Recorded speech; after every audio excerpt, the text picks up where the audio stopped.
Newsbreak! Sa headlines kan mga barata, Mayor Leni Robredo haloy na subot na kapagdesisyon na dain na mga kandidato sa 2028 presidential election. Sarong konsihal kang siyudad kang Naga tubod na mababago pa ang desisyon ni Mayor Leni Robredo dapit sa pagkandidato sa pagka-presidente. Truck nahulog sa bangin sa Karamoan, Camarines Sur. Pangaran kang Bureau of Fire Protection sa Naga, ginamit para makapangloko.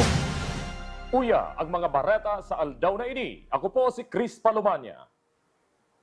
Matapos i-anunsyar ni Naga City Mayor Leni Robredo na dahil siya mga kandidato sa pagka-presidente kang Pilipinas sa maabot na eleksyon, sinabi man kaini kung taano-taarog kaini ang sa iyang desisyon. Ang detalye sa report ni Melvin Machado.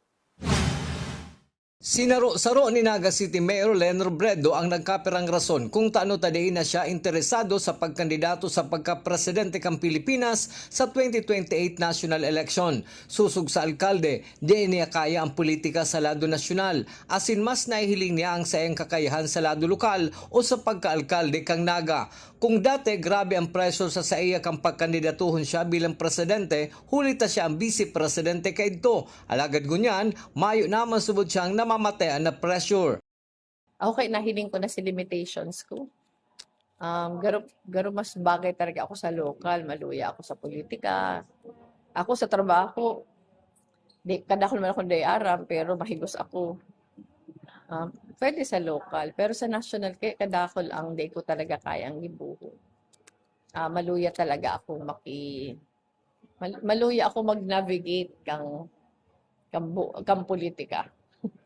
Kasi hiling ko mas bagay ako sa lokal. Iba kaya mo niyan, iba kang 2022. Grabe si pressure kang 2022 dahil VP ako. So ngunyan, may hiling man sa mga ginigibo. Hiraon ako magpamalila. Gabos na imbitasyon sa kuya, di ko na inaako. Pag mayong connection sa Naga. Ano man. Ang klaro sa kuya, mayo akong pressure na mag-ako.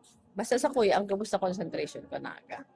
Ang sa iyang desisyon na dain na magkandidato ang haloy naman niyang naitaram sa iyang mga kaalyado na habo lang nindang akuon. Digdi na subod siya maritiro sa siyudad ni Naga. Pati si pag-meet me kang mga allies, aram nila. Aram nila na, halimbawa, may sarong meeting na, hindi ko na i-mention, magsisis ako na sabi among the allies na, mag-desisyon ka na nga ni Ngayata, mas maringay, mas amos. Ako, haluin ako nakadesisyon. Kamu wala din nag-ako kag-desisyon ko. Haluin ako nakadesisyon. Klaro na iyan. Hindi na ako ma-retire. Dapat man subot haliuna sa isip kang publiko na igwang sarong tagapagligtas o savior. Nagkapirang pangaran man ang sinabit kang alkalde na pwedeng maging pambato sa pagka-presidente.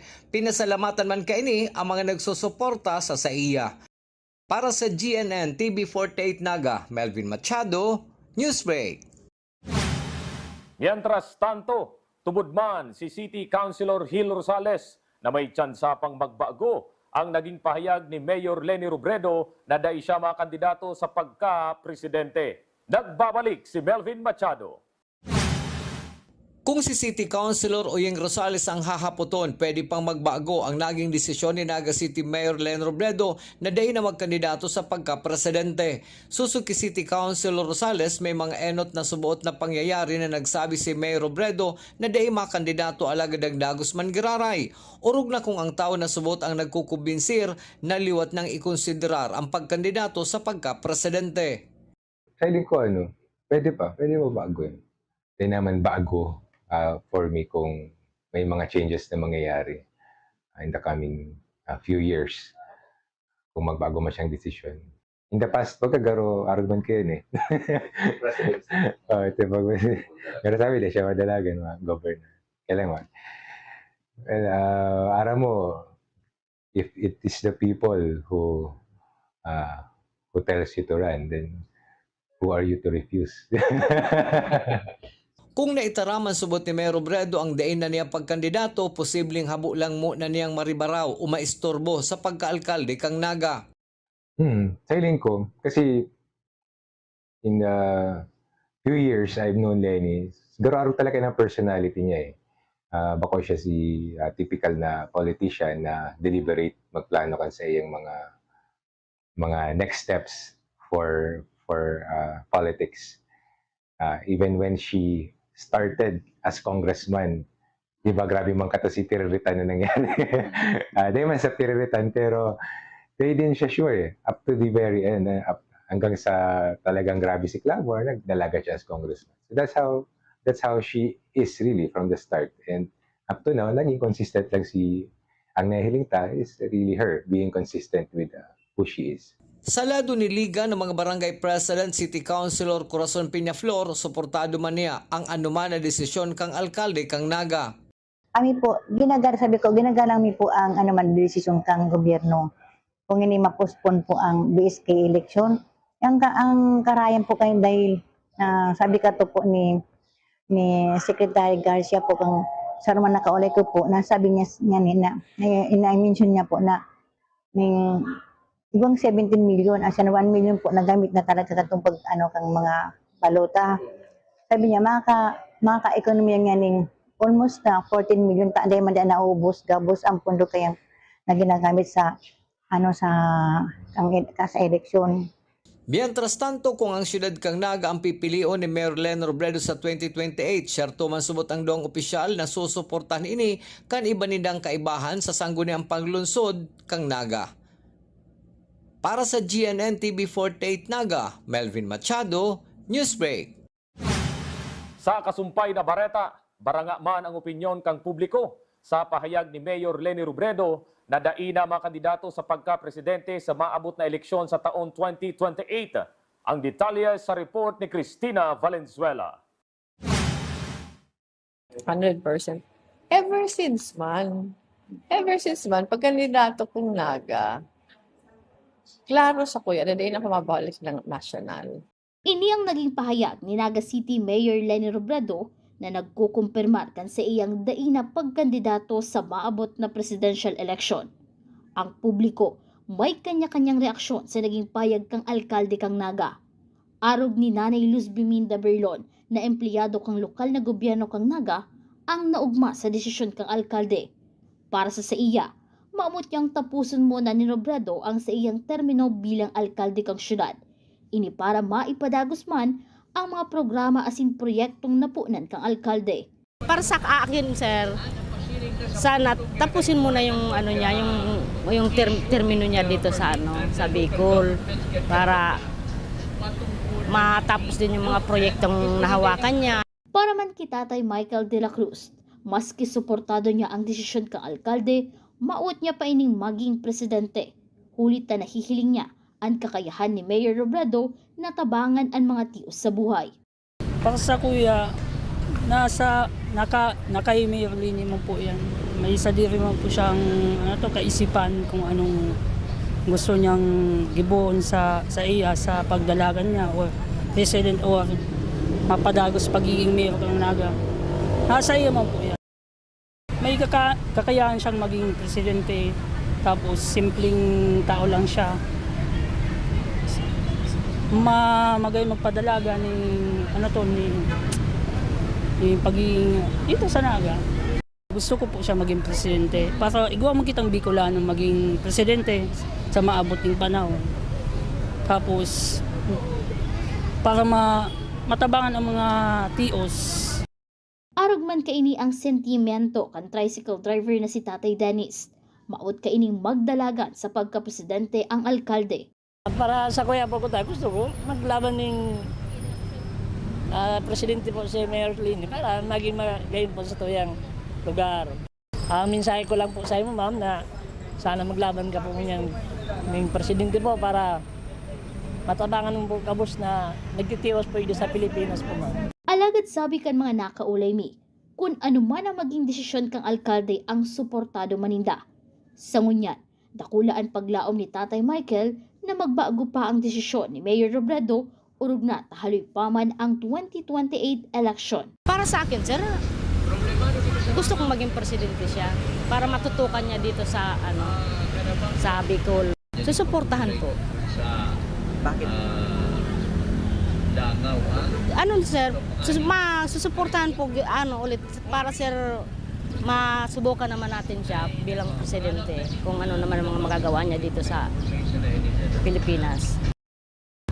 Basta kung anong desisyon niya po, suporta lang po kitang mga taga Bicol, Bicolano, Naga sa buong Kamso. Yun lang po, kung anong desisyon niya, maging mayor, maging presidente. Basta po, nasa iyo po yan kung anong kaisipan niya. Saka 2028 pa man, kadakol pa man pwedeng magbago. Kung anong gusto niya pong maging plano niya tungkol sa politiko. Para sa GNN TV 48 Naga, Cristina Valenzuela, Newsbreak.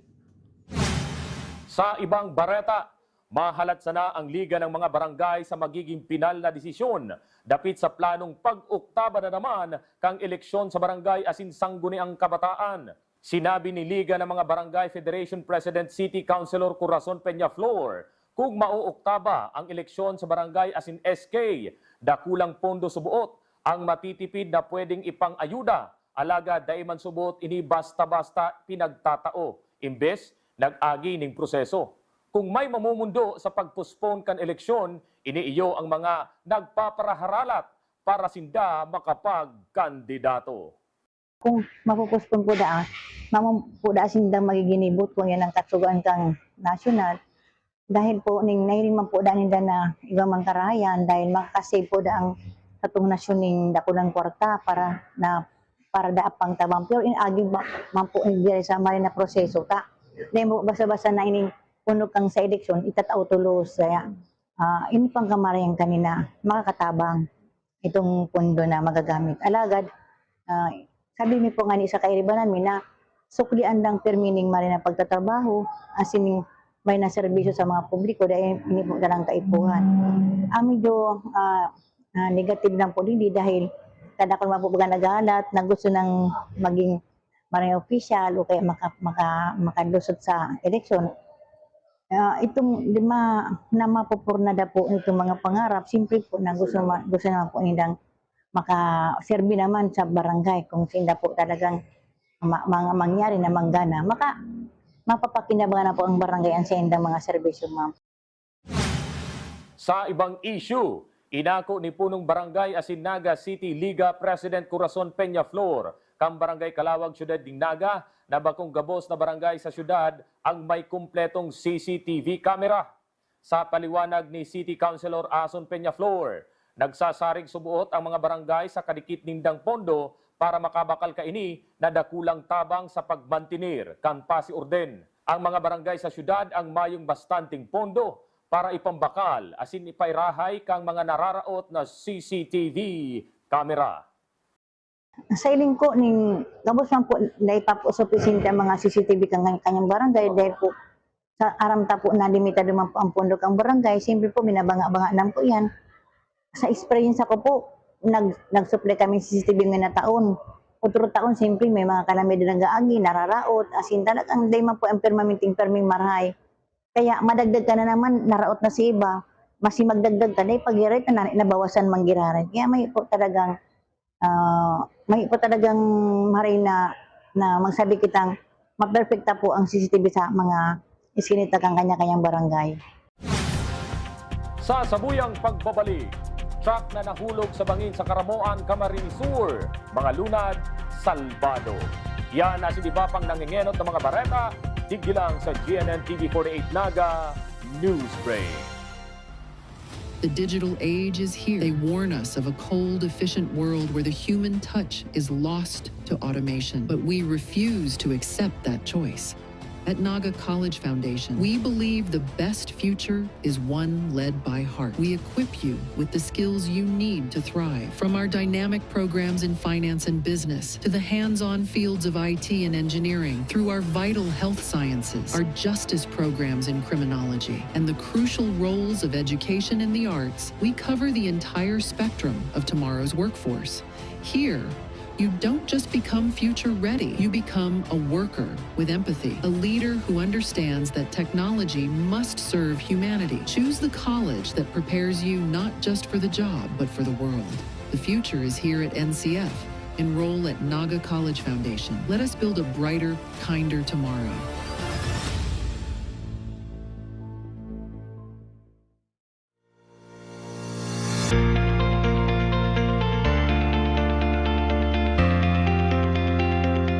Naga College Foundation has built futures through learning. Today, we carry that same purpose into a new frontier, where learning goes beyond the boundaries of the classroom, with technology helping students bridge between potential and opportunity. With the digital age challenging us to rethink what learning means, how can we strengthen our communities and shape generations of leaders who will carry the spirit of service and excellence beyond our campus? Digital transformation is not just about adapting technology for the sake of it. It's about widening the path to opportunity.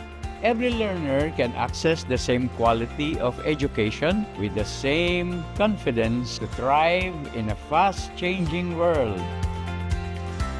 With the support of digital platforms and our partnership with Samsung, every teacher and student is now equipped with a Galaxy Tab A9 Plus. The single step has transformed access to learning, allowing classes to continue wherever our learners are, regardless of circumstance or environment.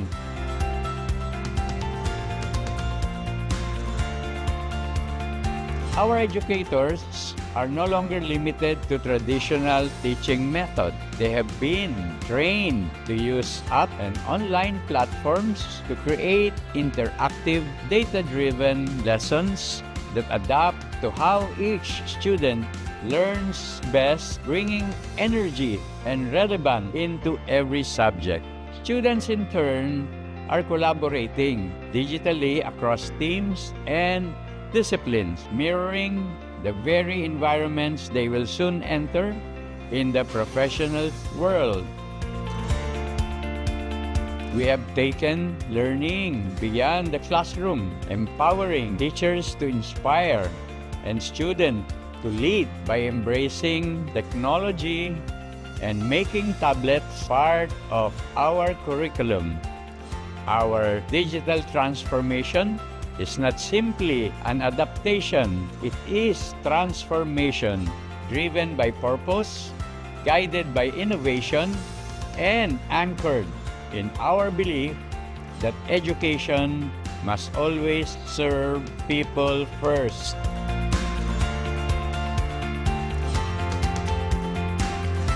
Our mission to democratize technology in education has taken a significant step forward with Samsung.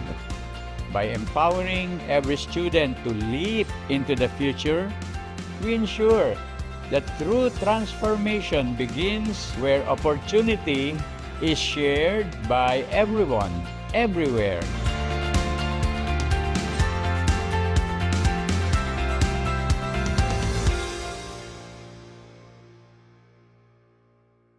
The future is a race. At Naga College Foundation, we don't just keep up, we set the pace and we change the game. College of Business and Management, where ideas grow into enterprises. College of Teacher Education, shaping minds that shape the nation. College of Health Sciences, where compassion meets innovation. College of Engineering, designing solutions that redefine tomorrow. College of Arts and Sciences, fueling creativity, culture, and connection. College of Accountancy and Finance, empowering the economy through mastering numbers and markets. College of Criminal Justice Education, protecting communities with excellence and integrity. College of Computer Studies, coding the language of the future. And with NCF micro-credential programs, you don't just wait for the future, you leap into it. Gain and demand skills fast, short, powerful, and flexible. Designed to fit your life and fuel your career. 8 colleges, endless possibilities, and micro-credentials to keep you ahead of the game. Seeing clearly shouldn't mean traveling far from home. At Camsur Eye Center, world-class care is right here in the heart of Rinconada and the Bicol region. With advanced diagnostic tools, ophthalmology specialists, and a team that treats you like family, we bring expert eye care. From children's screenings to managing cataracts, glaucoma, and diabetic eye conditions without the need for long trips. Because your vision matters, and so does your time. Camsur Eye Center, world-class eye care just around the corner. Sa pagpapadagos kan mga bareta, sa paagi kang social media post, ipinaliwanag ni Naga City Mayor Leni Robredo kung ano ang mangyayari sa Melchor T. Villanueva Avenue kung saan magkakaigwaning redevelopment project. Kabali sa tinauan kasimbagan, iyo ang mga kahapotan kung ano ang mangyayari sa nasabing tinampo. Kung mas malala ang sitwasyon sa trapiko, asin kung nuarin ini mapuon. Kasubagong aga, liwat nagtripon ang mga ahensyang imbwelto sa nasabing programa. Sa police report, sarong truck ang nahulog sa bangin sa pakurbada asin pababang parte kan tinampo sa barangay Santa Cruz, Caramoan, Camarines Sur, kasubagong alas 9 ning aga. Tulos man nakapagresponde ang mga personahe kang NDRRMO, Alpha Rescue Unit, asin PNP. Salbado man ang mga lunad kang nasabing truck na pinagdara sa hospital. Naga City Police Office, regular ang ginigibong Oplan Sita, asin interagency checkpoint sa bilog na syudad ng Naga.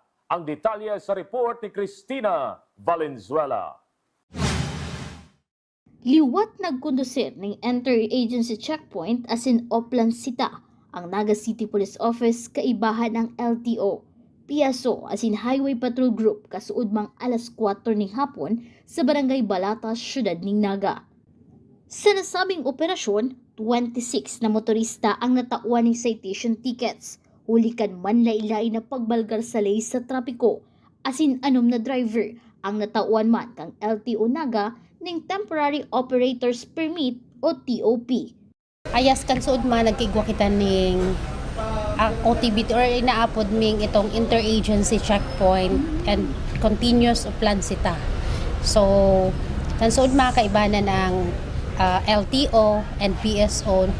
So, nagkaigwa kita ning nasa 26 na inisyong citation ticket and 6 na TOP from LTO. So, ang mga violation kaniyo, igwang itong mga mayong seatbelts, may igwa din kitang mga na-confiscate na plate number dahil mayong mga license. So, kung ano-anong iba't ibang violation ang nahiling taduman, bako lang mayong lisensya, na nagdadrive mayong lisensya, igwa din expired ang sa indang mga sakayan. So, manlain-lain ang mga violation. Sigon ki Police Captain Daisy Angeles, siresimana ng gigibuhon kang PNP ang interagency checkpoint sa iba-ibang parte kang syudad. Mantang urual daw man ang paglatag ng checkpoint kang mga police station units sa mga lugar na sakop kaini. Ang inisyatibong ini ang paagi kang kapulisan para matukduan ang mga driver na maging responsable sa pagmamaneho asin paggamit kan tinampo. Siring man, makakatabang subot ini para mabawasan ang insidente ng road crash. Actually, ang checkpoint na ginigibuta, saro lang naman ang purpose kaniyo. Main purpose kaniyo para maipaaram ta sa publiko ang importansya kang pagdadrive ning responsible driver dapat tika. Dapat madrive ka ning dapat igwa kang lisensya, dapat ang sa imong vehicle is rehistrado. So responsible driving. Saro pa ini sa nagiging purpose para mabawasan itong mga nangyayaring aksidente dahil na ipapaabot na sa inda itong kung gaano ka-importante itong pagiging responsable bilang driver. Huli ka ini, liwat man nagpagiramdom ang Naga City Police Office sa mga motorista na perming pasiguraduhon ang mga dokumento kan sa indang bihikulo, kabalian sa indang lisensya, ngunya na perming may nakalatag na checkpoint sa palibot kang syudad ning Naga. Permiming pinapagiramdom sa publiko, lalo na sa tuyong mga motorista, na kung ma-drive kita ning lunatan, be sure na kumpleto ang satuyang daradarang may lisensya, syempre, and bako lang itong ready kita bilang driver, physically, mentally, also ready din ang satuyang sakayan para dai kita magkausa ning anumang aksidente. Para sa GNN TV 38 Naga, Cristina Valenzuela, Newsbreak. Sa Calabanga, Camarines Sur, libreng theoretical driving course man ang saro sa mga programa kang Calabanga Municipal Police Station para mabawasan ang road crash. Sigun kay Police Lieutenant Colonel Rodolfo Borromeo, sa paaging ini, nakakanood ang mga driver kung paano maging defensive driver. Sabi pa kang opisyal, dakulang tabang subuot ang ginibong theoretical driving course sa saindang banwaan para maaraman kang mga driver ang tamang paggamit kang tinampo, asin ang pagsunod sa ley sa trapiko. Kansi mga naagi pong simana, nagkaiba po ila din theoretical driving course.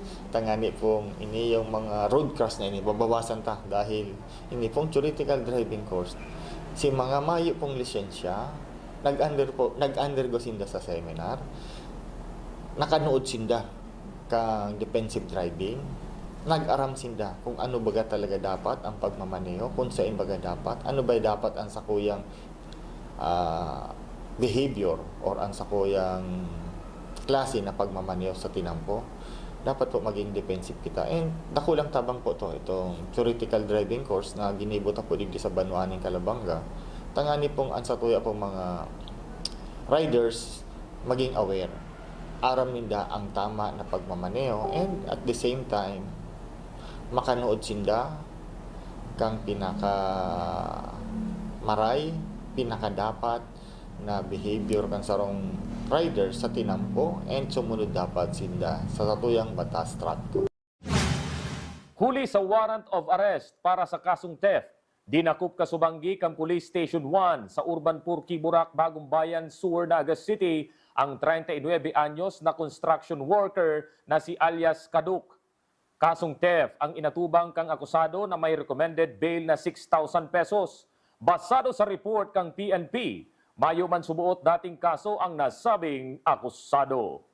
Sa kansudma din, mga bandang alas 7:50 ning banggi, duman sa Bagong Bayan Sur, naaresto ang sarong lalaki na 39 anyos, sarong construction worker, and naaresto siya sa bisa ning warrant of arrest ning paglabag sa for the crime of theft na may bail recommended of 6,000 pesos. So, base sa verification, mayo man siyang previous case, ini pa man lang ang sa iyang case. Padagos sa mga bareta, alas 3:30 ning hapon kan sugma kang maaresto sa Kalubay Street, Barangay Kalawag, Syudad ning Naga ang 31 anyos na si alias Brian sa paagi kang drug buy-bust operation. Nakumpiskar digdi ang 18 pidaso ning subuot shabu na may timbang na 2 gramo asin may standard drug price na 3,600 pesos. Tulos pinagdara sa Naga City Forensic Unit ang gabos na nakumpiskar na ebidensya sa suspect para aramon kung totoong mga shabu ini. Sigun kay Police Captain Daisy Angeles, dati naman na embwelto sa illegal na droga ang suspitsado na hasta ngunyan, padagos pang dinadangog kang korte ang kaso kaini. Sa ngunyan, nasa kustodiya na kang Police Station 3 ang nasabing suspetsado. Digdi na naaresto ang sarong 31 anyos na mayong trabaho na taga Barangay Kalawag na kung saan aside duman sa nabakal sa iya, igwa pang na-confiscate sa iya na another 18 pieces of heat-sealed transparent plastic sachet ning suspected shabu. Sa nasangunyan, nasa kustodiya na ng forensic unit para i-examine. So, nagahalat pa kita ning chemistry report digdiyo sa pig-submit tang mga drugs suspected shabu bago ma-file ang case. So, ang suspect is may previous case na din ning paglabag sa Republic Act 9165 which is the illegal drugs. So, nasa kustodiya na din ini kang Police Station 3 sa ngunyan. Igwa siyang sarong previous case, ongoing trial. So, sa ngunyan, naghahalat na lang kita ning itong report para ma-file tang case. Sa ibang barata, high-value individual arestado sa buy-bust operation sa Daet, Camarines Norte. Ang detalye sa report ni Juan Carlos Aguirre. Sarong high-value individual o HVI ang nadakop sa ginibong drug buy-bust operation sa Barangay Kamambugan, Daet, Camarines Norte bilang parte kan padagos na kampanya kan mga otoridad kontra sa iligal na droga. Binisto ang sospek sa alias na Dodong, 54 anyos, residente kan nasambit na lugar. Segun sa report, kabali siya sa Regional Recalibrated Database on Illegal Drugs. Alas 3:30 nin hapon, kan Abril 21, pinanginutan kan Daet Municipal Police Station ang operasyon sa pakikipagtabangan sa iba pang mga operatiba gikan sa PIDEA. Sa durante kan operasyon, matrayumpong nakabakal in pigtutubudang shabu ang posture buyer sa suspetsyado na nagresulta sa tulos kaining pagkakadakop.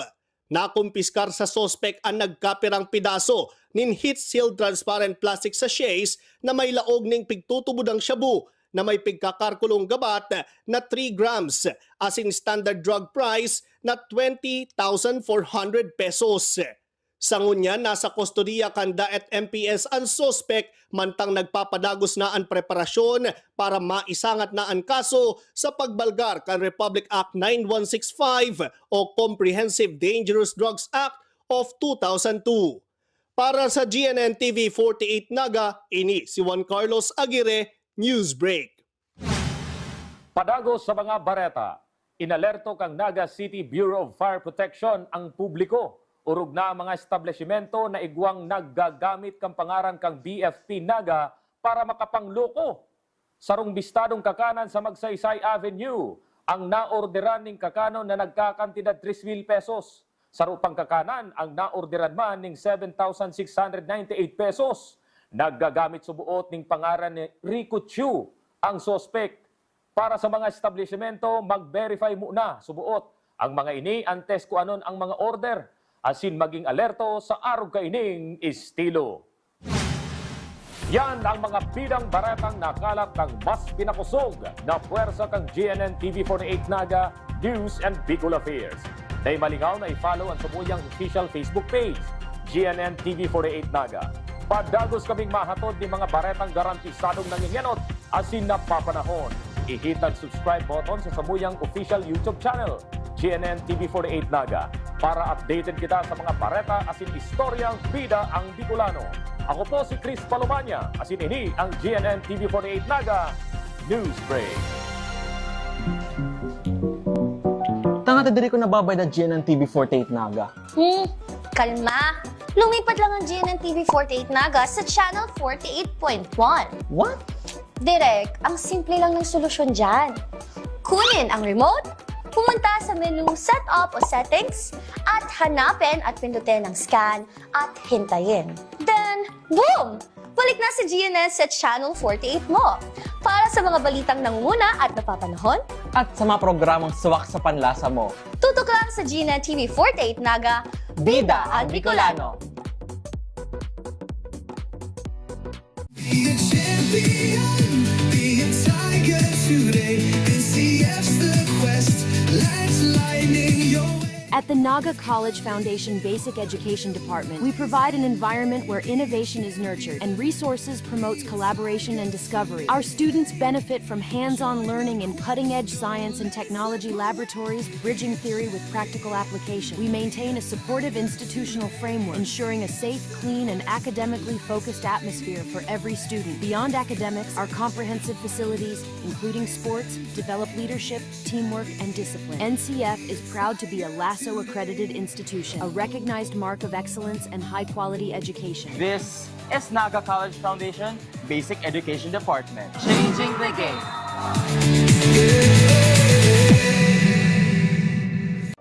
Ano nga ba ang go bag? Ito ay isang halimbawa ng go bag. Maring ito ay isang maging backpack, duffel bag, or sa pagkakataong ito, ang aking go bag ay isang dry bag. Ano nga ba ang laman ng aking go bag? Tubig, pagkain, at gamot. Hygiene kit.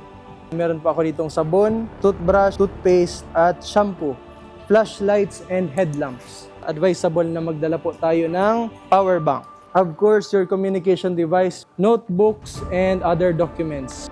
Duct tape and masking tape, working gloves, first aid kit. At this moment po, naglagay po ako ng 2 klaseng rope, raincoat. Meron po ako ditong mirror, extra batteries, whistle.